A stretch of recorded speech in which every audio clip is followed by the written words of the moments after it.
Genèse chapitre 19. Les deux anges arrivèrent à Sodome sur le soir, et Lot était assis à la porte de Sodome.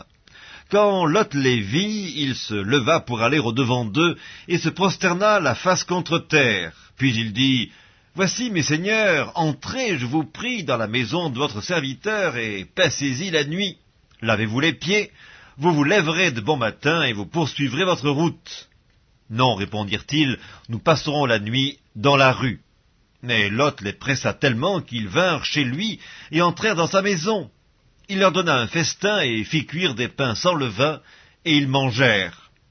Il n'était pas encore couché que les gens de la ville, les gens de Sodome, entourèrent la maison depuis les enfants jusqu'aux vieillards. Toute la population était accourue. Ils appelèrent Lot et lui dirent, « Où sont les hommes qui sont entrés chez toi cette nuit ?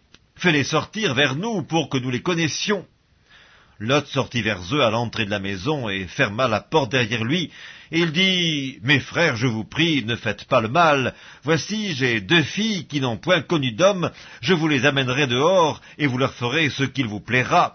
Seulement, ne faites rien à ces hommes, puisqu'ils sont venus à l'ombre de mon toit. » Ils dirent, « Retire-toi. » Ils dirent encore, « Celui-ci est venu comme étranger, et il veut faire le juge. Eh bien, nous te ferons pis qu'à eux. » Et pressant Lot avec violence, ils s'avancèrent pour briser la porte. Les hommes étendirent la main, firent rentrer Lot vers eux dans la maison, et fermèrent la porte. Et ils frappèrent d'aveuglement les gens qui étaient à l'entrée de la maison, depuis le plus petit jusqu'au plus grand, de sorte qu'ils se donnèrent une peine inutile pour trouver la porte. Les hommes dirent à Lot, « Qui as-tu encore ici ? Gendre, fils et filles, et tout ce qui t'appartient dans la ville, fais-les sortir de ce lieu, car nous allons détruire ce lieu parce que le cri contre ses habitants est grand devant l'Éternel. L'Éternel nous a envoyés pour le détruire. » Lot sortit et parla à ses gendres qui avaient pris ses filles. « Levez-vous, dit-il, sortez de ce lieu, car l'Éternel va détruire la ville. » Mais aux yeux de ses gendres, il parut plaisanter.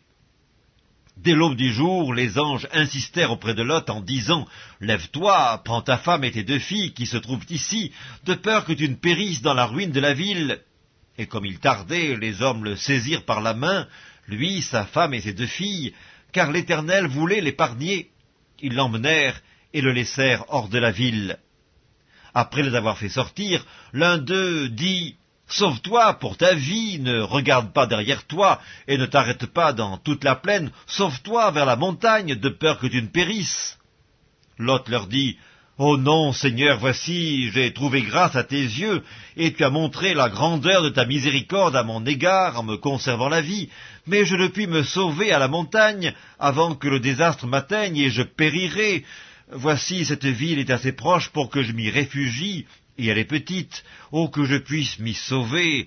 N'est-elle pas petite, et que mon âme vive? » Et il lui dit, « Voici, je t'accorde encore cette grâce, et je ne détruirai pas la ville dont tu parles, mais hâte-toi de t'y réfugier, car je ne puis rien faire jusqu'à ce que tu y sois arrivé. » C'est pour cela que l'on a donné à cette ville le nom de Tsoar. Le soleil se levait sur la terre lorsque Lot entra dans Tsoar. Alors l'Éternel fit pleuvoir du ciel sur Sodome et sur Gomorrhe du soufre et du feu de par l'Éternel. Il détruisit ces villes, toute la plaine et tous les habitants des villes et les plantes de la terre. La femme de Lot regarda en arrière, et elle devint une statue de sel. Abraham se leva de bon matin pour aller au lieu où ils étaient tenus en présence de l'Éternel. Il porta ses regards du côté de Sodome et de Gomorrhe, et sur tout le territoire de la plaine. Et voici, il vit s'élever de la terre une fumée, comme la fumée d'une fournaise. Lorsque Dieu détruisit les villes de la plaine, il se souvint d'Abraham, et il fit échapper Lot du milieu du désastre, par lequel il bouleversa les villes où Lot avait établi sa demeure. Lot quitta Tsoar pour la hauteur, et se fixa sur la montagne avec ses 2 filles, car il craignait de rester à Tsoar. Il habita dans une caverne, lui et ses 2 filles. L'aînée dit à la plus jeune, « Notre père est vieux, et il n'y a point d'homme dans la contrée pour venir vers nous, selon l'usage de tous les pays. Viens, faisons boire du vin à notre père, et couchons avec lui, afin que nous conservions la race de notre père. » Elles firent donc boire du vin à leur père cette nuit-là, et l'aînée alla coucher avec son père. Il ne s'aperçut ni quand elle se coucha, ni quand elle se leva.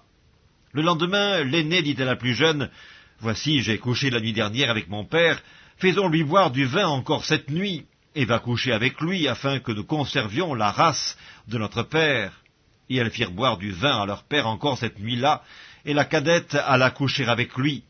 Il ne s'aperçut ni quand elle se coucha, ni quand elle se leva. Les deux filles de Lot devinrent enceintes de leur père. L'aînée enfanta un fils qu'elle appela du nom de Moab, c'est le père des Moabites jusqu'à ce jour. La plus jeune enfanta aussi un fils qu'elle appela du nom de Ben-Ammi, c'est le père des Ammonites jusqu'à ce jour.